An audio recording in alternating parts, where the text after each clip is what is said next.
Two tails, one head, yang yang.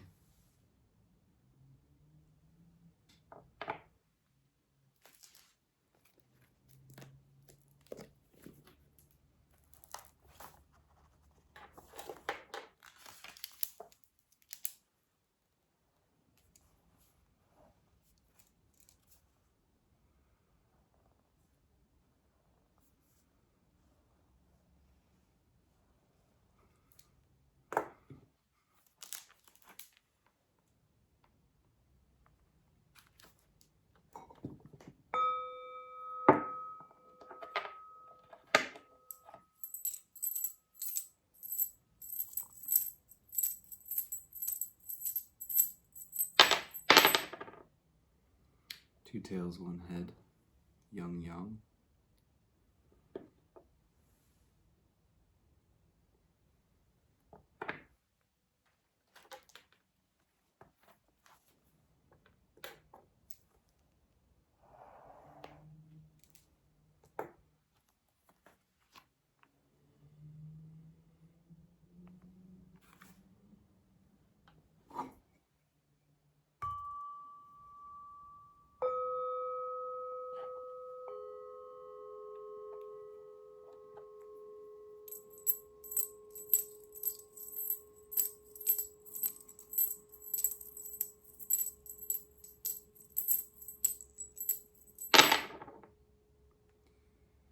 Two tails, one head, yang yang.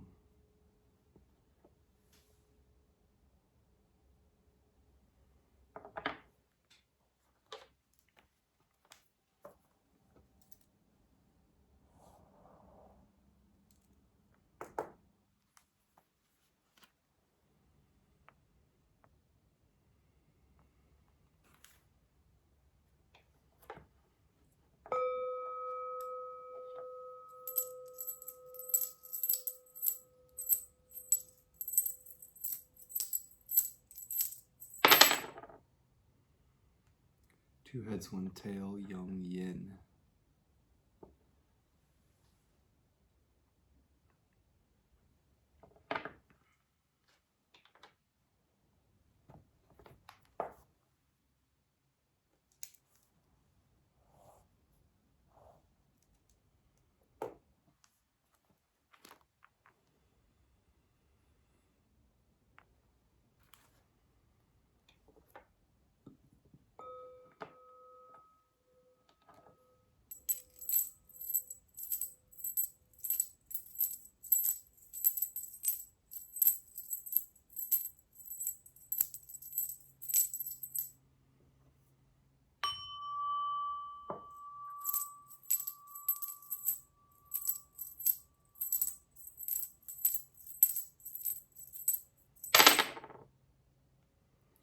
Two heads, one tail, yang yin.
Two heads, one tail, yang yin.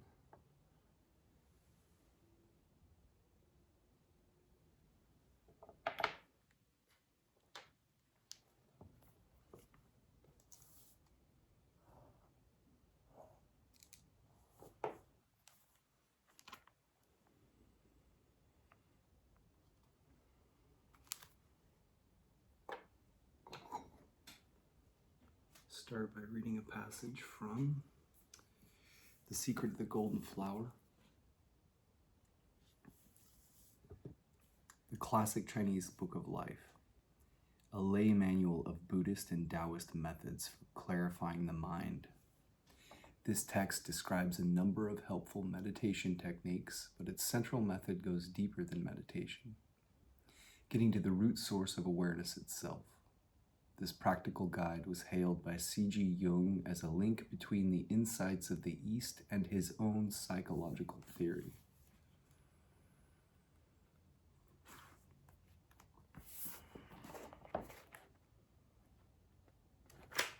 Questions and answers opening up the mysterious or the mysteries of the doctrine of the Golden Flower.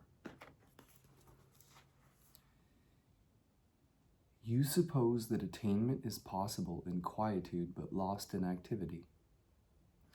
You do not realize that the reason for loss through activity is because nothing is attained through stillness.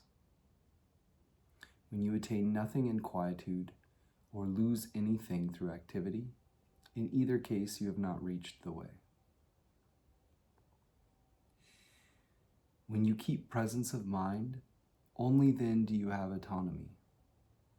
When you have autonomy, only then can you manage affairs. However, presence of mind is easily interrupted.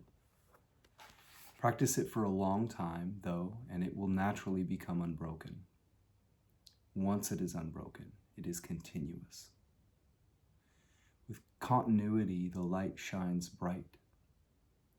When the light shines bright, energy is full.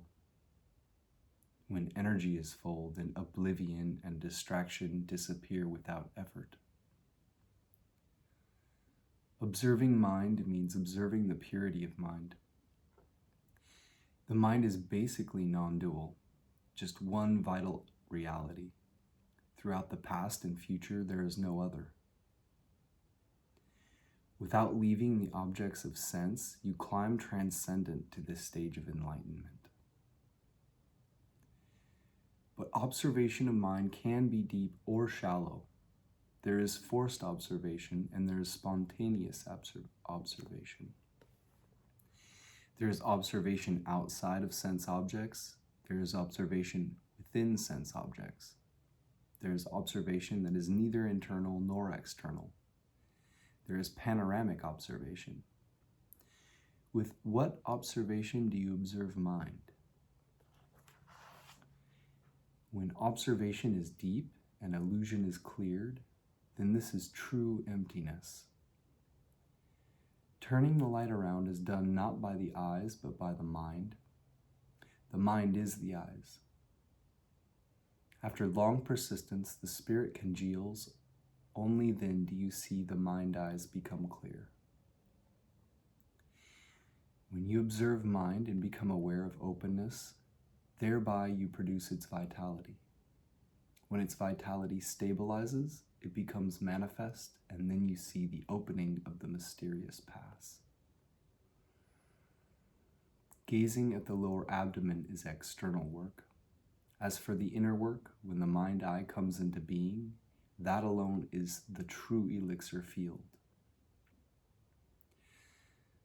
The light you see before your eyes is rat light, not the light of the tiger eye or dragon vitality. The light of the mind does not belong to inside or outside. If you look to see it with the physical eyes, that is bedevilment. You have been affected by pollution for so long that it is impossible to become clear all at once. In truth, the matter of life and death is important. Once you turn the light around and recollect the vital spirit to shine stably, then your mind is the lamp of enlightenment. Everyone already has the lamp of mind, but it is necessary to light it so that it shines. Then this is immortality.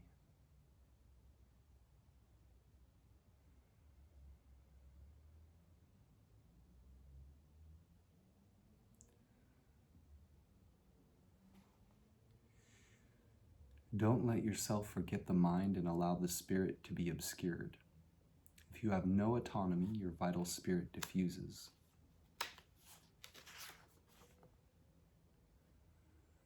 Forms are all conditioned. Cognition is a function of mind. Empty silence is the substance of mind. If you fix the mind on anything conditioned, then temperament is in control, so you cannot govern it completely or comprehend it thoroughly.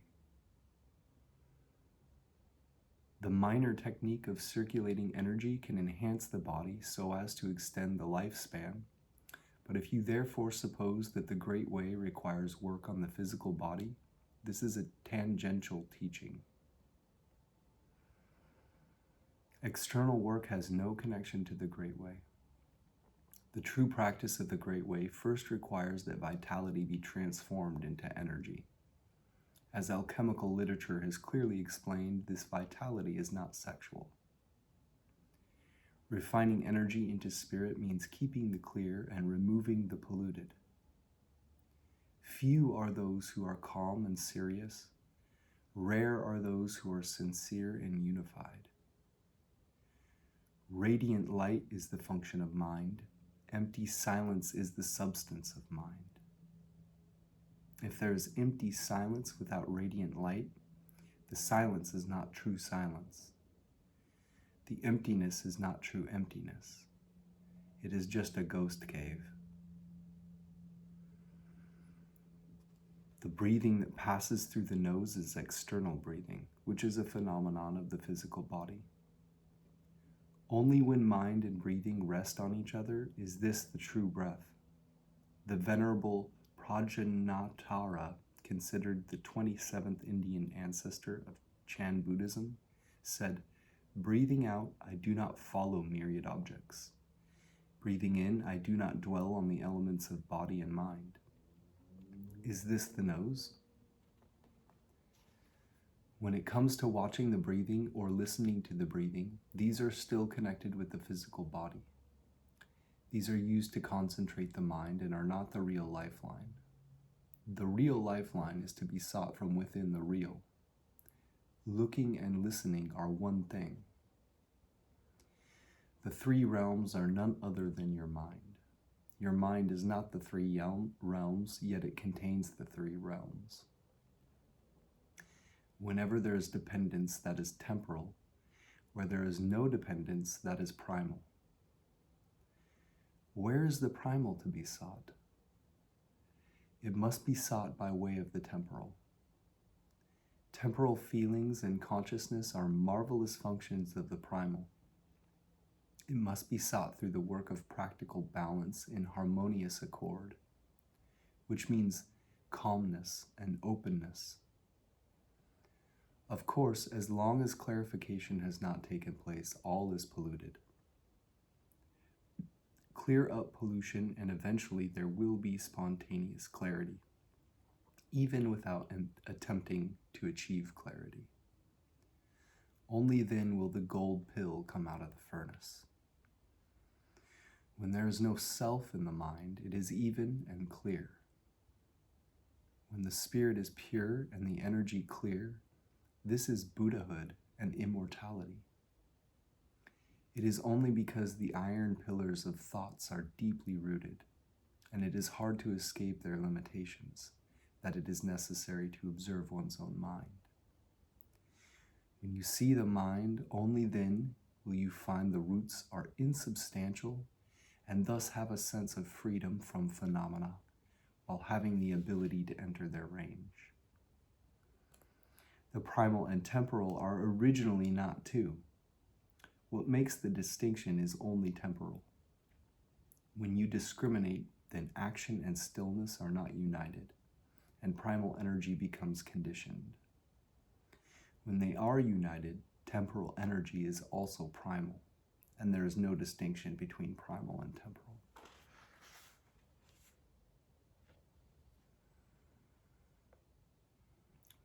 If there is discrimination between primal and temporal, that is just consciousness. If you discriminate, then conditioning flares up, and this is the source of the profuse confusion of thoughts.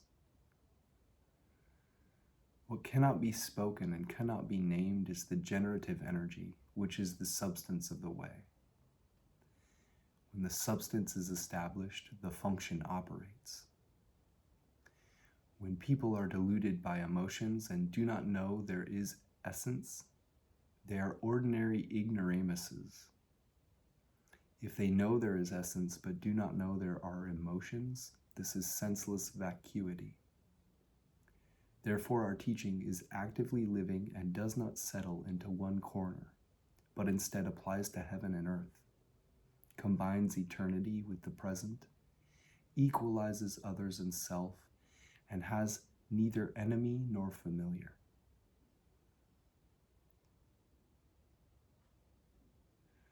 It is said that we are the same in essence, but different in feeling. There is no difference in feeling either. It is just that habits develop unnoticed, evolving in a stream, continuing to present to the present, so that their defiling influence cannot be shed. Ultimately, this is not the fault of essence. The great way is not in quiet living.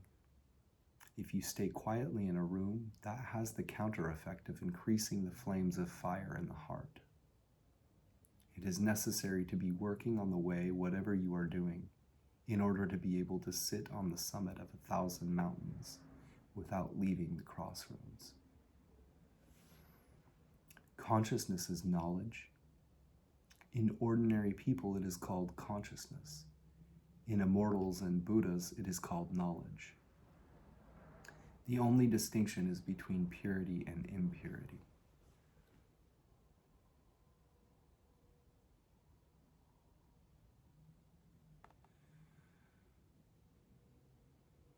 The non-cognizing in the consciousness is the eternal. The consciousness in non-cognizing is wisdom. If you arouse a discriminatory, galloping mind, this is routine, and you become an ordinary mortal. How can you find purity in the mind? It is just a matter of seeking out purity in the midst of impurity. Then, when you discover signs of impurity in the midst of purity, you have now found purity. The true mind has no form. What has form is ultimately illusory. Is the true mind to be sought from the source of mind? If the source is clean, then the celestial design is apparent, and daily activities never obstruct the supreme way.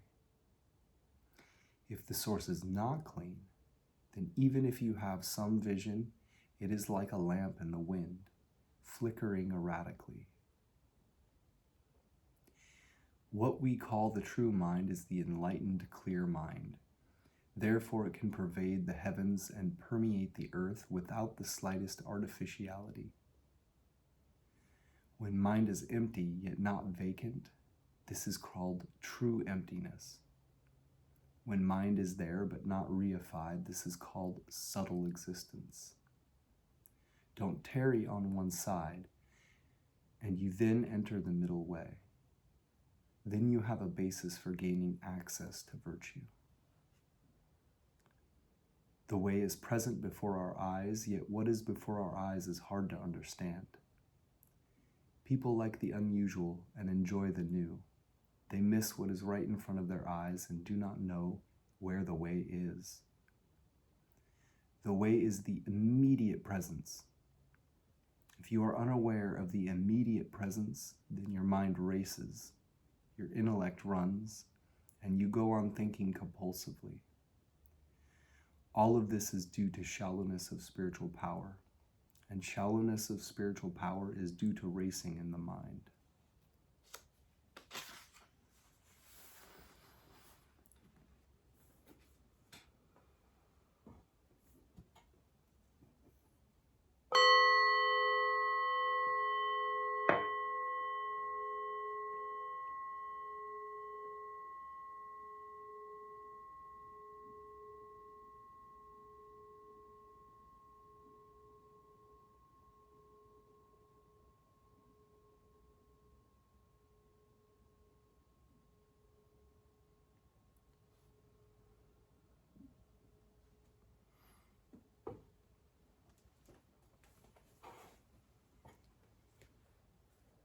bottom trigram of our primary hexagram, well, we will only have a primary hexagram, is solid, solid, solid, which is the trigram Qian, or heaven.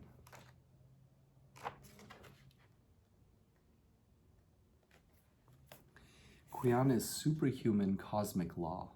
Enduring, he determines the nature and development of all things, from the movement of the stars to the cycle of the seasons, to causing each individual seed to grow into its own kind of plant. Heaven is creativity in its pure form, the force that drives change and what endures within it. He confronts us with truth and what it demands, both as the absolute law of nature and as the challenge of individual calling, experienced as an inner law.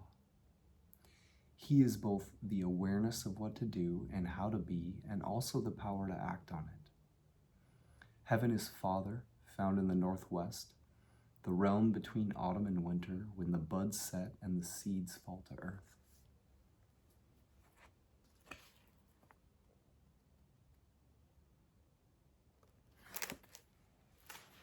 Our top or outer trigram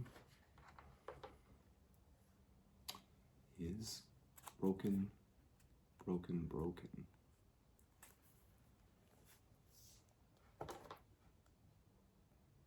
This is the trigram Kun, earth. Kun is earth, open to receive and support what comes to her, providing for its full development.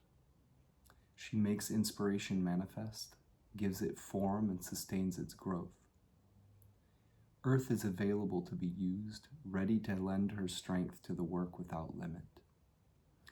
She protects and accepts all things in their totality, present and potential, in an unconditional embrace. Earth is Mother, found in the southwest and the harvest time of late summer and early autumn.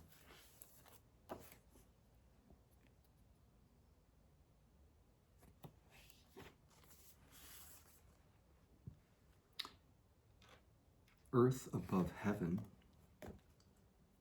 or Kun above Qian, is hexagram 11.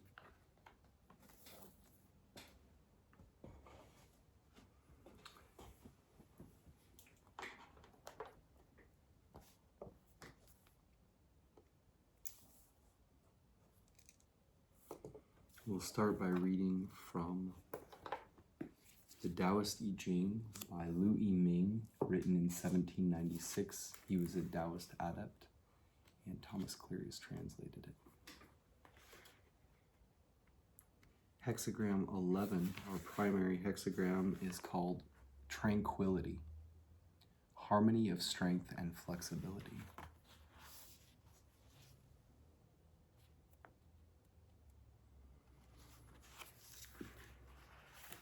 We will read from the text, and then we will move on to the commentary. Tranquility. The small goes and the great comes. This is auspicious and developmental. Explanation. Tranquility means going through in harmony. As for the qualities of the hexagram, above is earth, submissive, and below is heaven, strong. Yang is strong inside, yin is submissive outside. Strength and submission unified, yin and yang correspond. It therefore is called tranquility. This hexagram represents the mixing of yin and yang. It follows on the previous hexagram, nurturance by the small. In nurturance by the small, one yin nurtures 5 yangs. Yin energy is in charge, and yang energy is not active. Being small in nurturance and unable to be great in nurturance, the activity cannot succeed. The way to successful activity requires that great and small be unharmed, that yin and yang balance each other, yin obeying yang, yang governing yin. Only when yin and yang are harmoniously combined is it possible to accomplish this. accomplish things. Therefore, the way of tranquility is that the small goes and the great comes. It is auspicious and developmental. The small is yin and the great is yang. The small goes means yin submits. The great comes means yang is strong. With yang strong on the outside and yin submissive on the inside, the primordial gradually returns and acquired conditioning gradually melts away. Therefore, it is possible to reach the realm of pure yang with no yin. It is a matter of course, then, to be fortunate in action and for activity to develop. However, in the path of bringing about tranquility, there is a firing process. There is a course of work. If advancing and withdrawing are done with the proper timing, and one is strong yet acts docilely, using docility to nurture strength, one can bring about tranquility and preserve it, understanding essence through understanding life, attaining non-striving through striving, completing the great way. Of this one can be sure.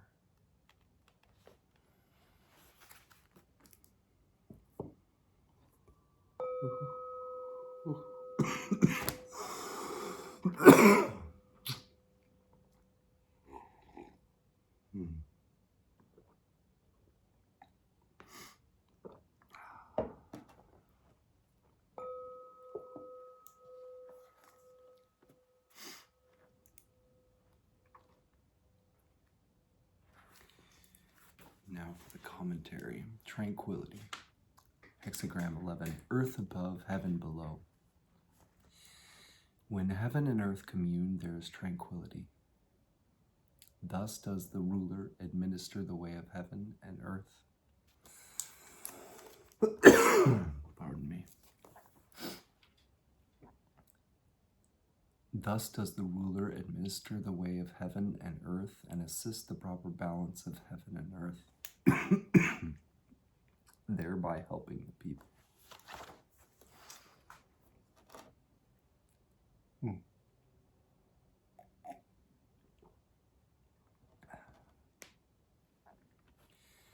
Tranquility means success. Above is earth, below is heaven. The energy of heaven rises from below. The energy of earth descends from above. So the energies of heaven and earth, the celestial and the mundane, mix together, and myriad things are produced.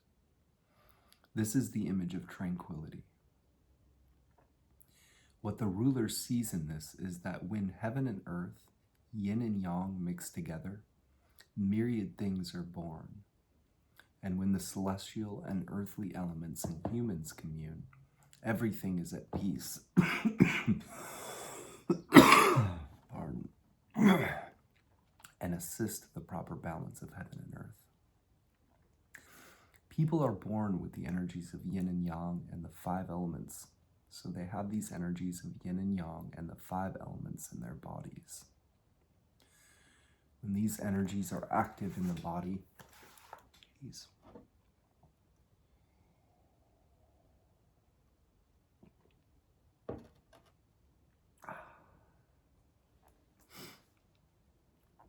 they constitute the 5 virtues.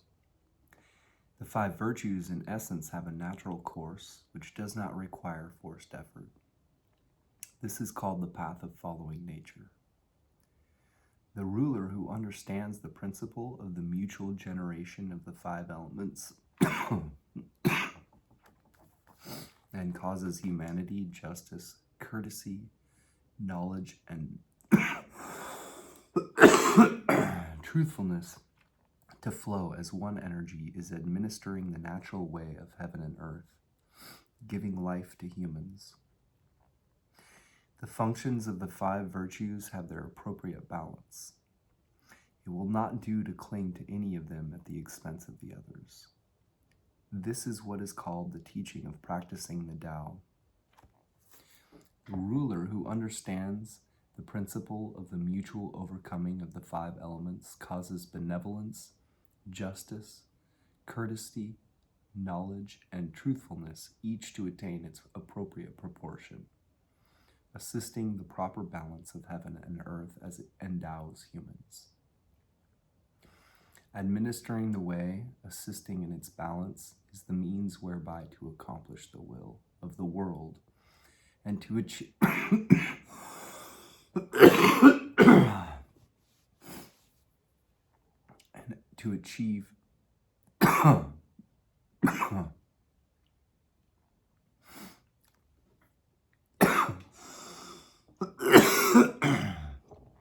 my toddler got us all sick. Wow.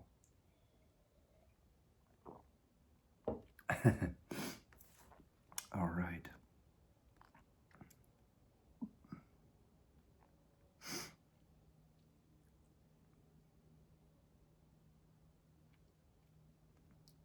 Administering the way, assisting in its balance, is the means whereby to accomplish the will of the world and to achieve the work of the world, thus helping the people, causing everyone to take the way of heaven and earth as their way, and to take the balance of heaven and earth for their balance, preserving universal harmony intact, each realizing one's true nature and purpose in life.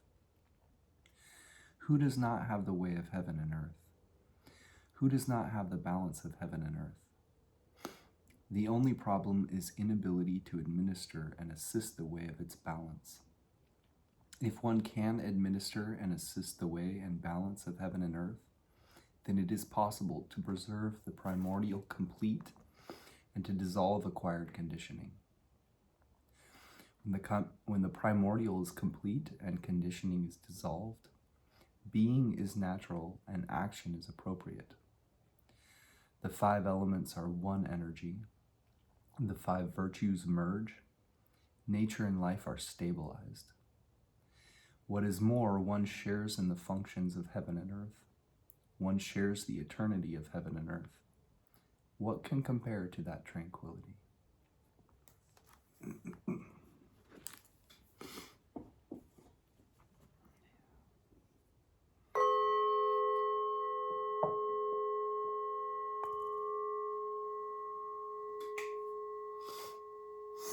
We'll now read from James Dekorne's site, which I've linked in the description box.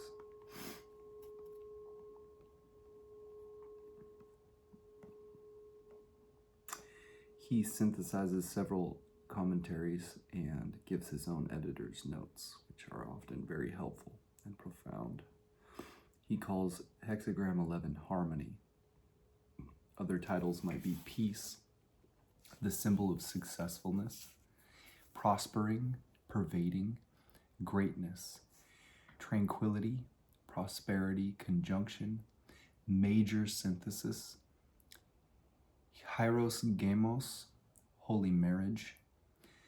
D.F. Hook has a quote, Yang supporting yin and going to meet each other. Good prospects for a marriage or partnership. Judgment. Leg. Harmony shows the inferior departed and the great arrived. There will be good fortune with progress and success. Wilhelm/Baines. Peace.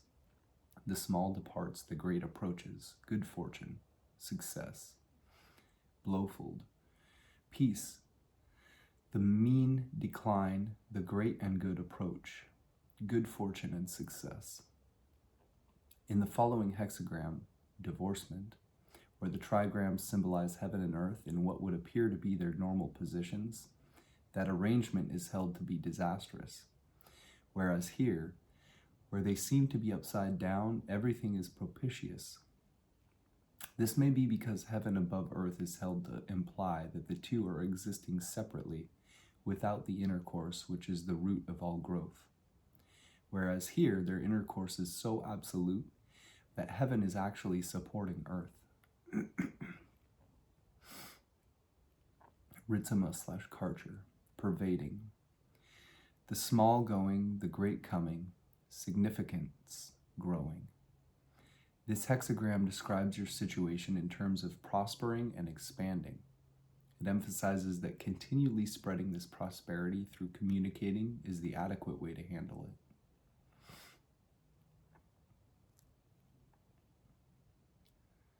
The image, leg, the inner course of heaven and earth, the image of harmony. The wise ruler models his laws upon the principles of heaven and earth and enforces them for the people's benefit. Wilhelm/Baines. Heaven and earth unite, the image of peace. Thus the ruler divides and completes the course of heaven and earth. He furthers and regulates the gifts of heaven and earth, and so aids the people. Blowfold. This hexagram symbolizes heaven and earth in communion. The component trigrams illustrate the kind of close intercourse just alluded to. This is surely the only way of depicting it under the circumstances, for any mingling of their component lines would produce quite different trigrams having no reference to heaven and earth. It is as though a mighty ruler, by careful regulation of affairs, has brought to fruition the way of heaven and earth. In harmony with the sequence of their motions, he gives help to people on every hand. Lu. Heaven and earth are unified, symbolizing peace. The ruler reforms and completes the way of heaven and earth. He observes the appropriate methods of heaven and earth to direct the people. Ritzema/Karcher. Heaven and earth mingling, pervading. The crown prince uses property to accomplish heaven and earth's Tao. The crown prince uses bracing to mutualize heaven and earth's propriety. The crown prince uses the left to right the commoners. Wu, prosperity. Results from the interaction of heaven and earth. The king uses the wealth of the nation to achieve the ways of heaven and earth and to support their designs so as to bring the sentiments of the people to the center. Commentary. Confucius/Leg. Harmony shows the union of heaven and earth and all things consequently united. High and low, superior and inferior are all in accord. The lower trigram is made up of dynamic lines and the upper of magnetic lines. Strength is within, devotion is without. The superior man is inside and increasing. The inferior man is outside and decreasing. Leg. The judgment refers to the structure of the hexagram, with the 3 dynamic lines below and the 3 magnetic lines above. The former are the great, active and vigorous. The latter are the inferior, passive and yielding. In many editions of the I Ching, beneath the hexagram of harmony, there appears hexagram number 54, propriety, which becomes harmony if the 3rd and 4th lines exchange places. A situation in which the motive forces are represented by 3 dynamic and the opposing by 3 magnetic lines must be progressive and successful. Harmony is called the hexagram of the first month of the natural spring, when for 6 months the forces of growth are in ascendance. Canon McClatchy translates the image means that heaven and earth have now conjugal intercourse with each other, and the upper and lower classes unite together. Cheng Tzu says on the image that a ruler should frame his laws to operate like the seasons, so that the people exist within the structure of a natural rather than an arbitrary order. Notes and paraphrases. Judgment. Harmony depicts the waning of egotistical illusions and the waxing of true potential. The superior man allows his inner virtue to rule the psyche. Without changing lines, harmony suggests a fruitful union of opposites and the consequent state of balance in the matter at hand. Wilhelm translates the opening phrase of the Confucian commentary as heaven and earth unite. Blowfold renders it, the celestial and terrestrial forces have intercourse and all things are in communion with one another. Legge has already called attention to McClatchy's version of heaven and earth have now conjugal intercourse with each other. This image is one of the most universal symbols produced by the human psyche, the sexual union of spirit and matter, heaven and earth. This is the Hieros Gamos, or holy marriage of alchemy, the union of Shiva and Shakti in Hinduism, the conjoined male and female deities in Tantric Buddhism, the syzygies of Gnosticism, and the union of heaven and earth in the Kabbalah. A quote from M. Kaltenmark in Lao Tzu and Taoism. The notions of the couple and the sacred marriage held a very important place in ancient Chinese religious thinking. Every sacred power was twofold, male and female. But since only one half of the sacred couple was generally enclosed in any one sanctuary, the ritual was directed at reconstituting the whole. The complete being is male and female. Since most men neglect or repress their feminine nature, they are out of balance. Their male aggressiveness comes to the fore and their whole vitality suffers. There can be no true holiness without a prior revitalization of femininity. Psychologically, the condition pictured by this hexagram is a metaphor for a high state of integration within the psyche. Here it is described in alchemical and Jungian terminology. A quote from M.E. Harding in Psychic Energy. The hermetic vessel is oneself. In it, the many pieces of psychic stuff scattered throughout one's world must be collected and fused into one, so making a new creation. In it must occur the union of the opposites, called by the alchemists the conjunctio, or marriage. This union, in psychological terms, corresponds to man with his feminine soul, the anima, or to a woman with her masculine counterpart, the animus. The union in each case constituting the inner marriage, the Hieros Gamos, by which the individual must become whole. To receive this hexagram does not necessarily mean that one has attained such a high integration, but it might indicate a step in that direction. The ultimate Hieros Gamos only occurs after all of the scattered and mismatched forces within the psyche have been brought together in correct alignment. In I Ching terms, when all of the lines are in their proper places, with proper correlates as imaged in hexagram number 63, completion. Until this final union, there are innumerable lesser conjunctions which must first take place, a fact recognized in Tantric Yoga.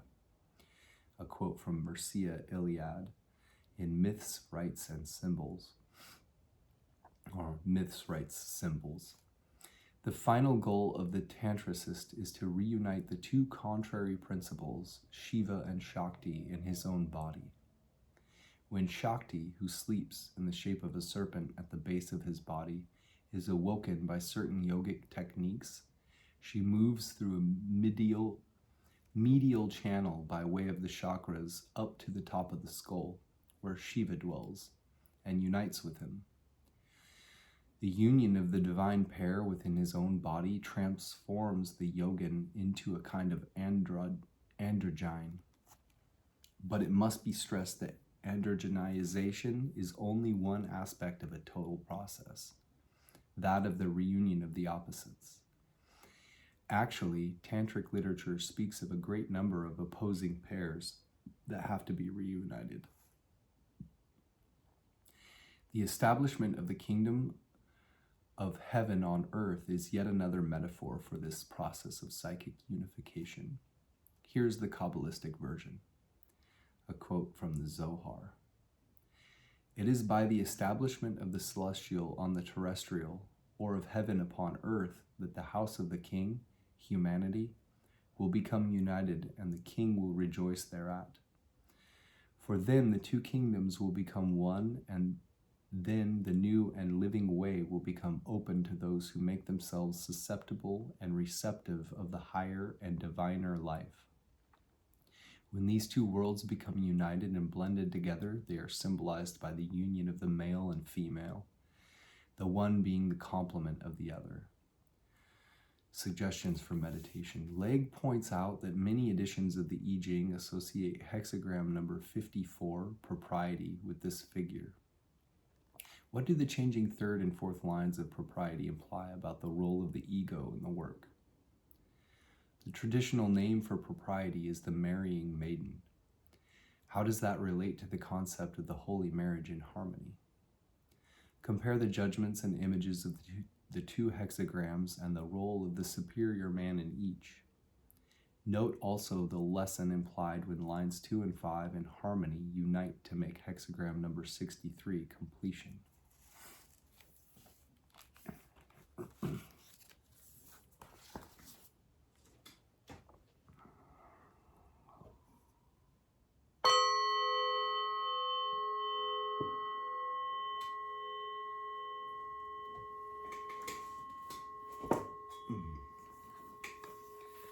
Read the same thing from Hilary Barrett's commentary. I-ming, walking your path, creating your future. She calls it flow, hexagram 11. Key questions. How will you work with this extraordinary potential? How can you channel the flow of energy to create harmony?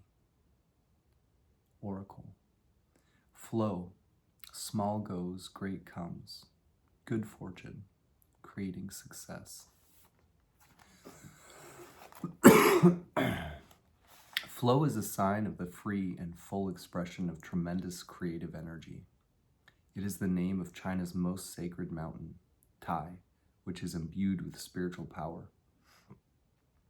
The king would make great offerings at its summit to establish a flourishing, peaceful relationship with heaven. This is a time to create harmony with the greater flow, letting its energy pour into creative manifestation as a river flows down into a fertile valley. Pettiness is swept away downstream, and the way opens up for free communication. Great things become possible.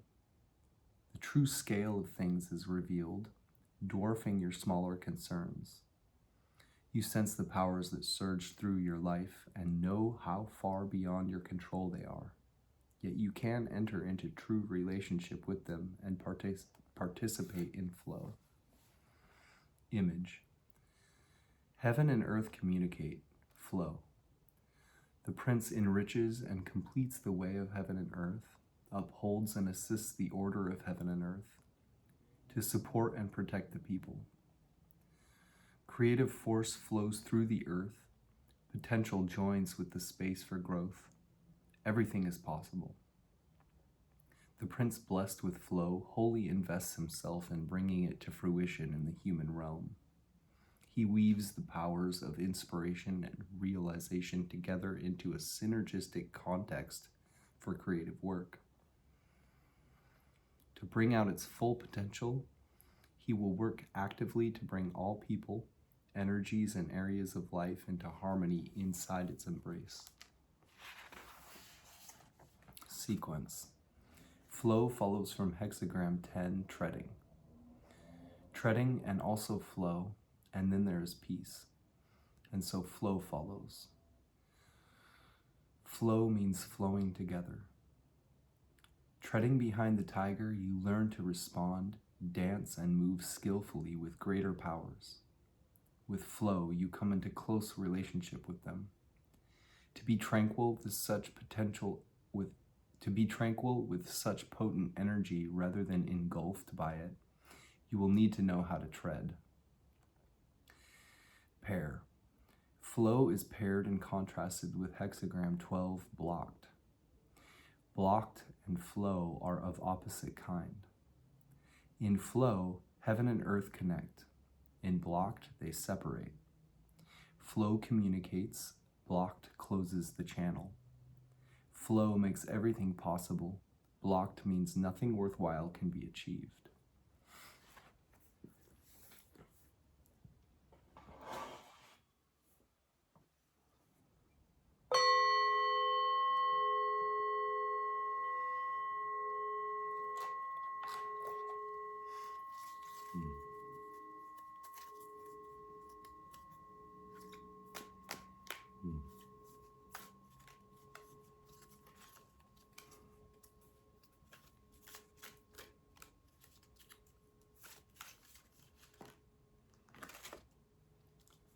We'll read chapter 55 from the Tao Te Ching. Mine is translated by Jia Fu Fang and Jane English.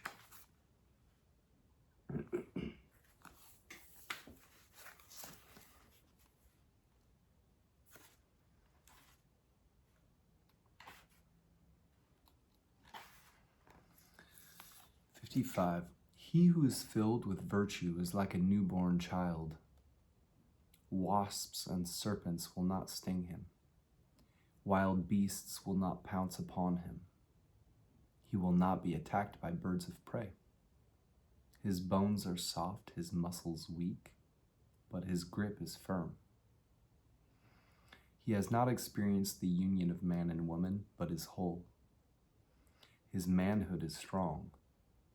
He screams all day without becoming hoarse. This is perfect harmony. Knowing harmony is constancy. Knowing constancy is enlightenment. It is not wise to rush about. Controlling the breath causes strain. If too much energy is used, exhaustion follows. This is not the way of Tao. Whatever is contrary to Tao will not last long.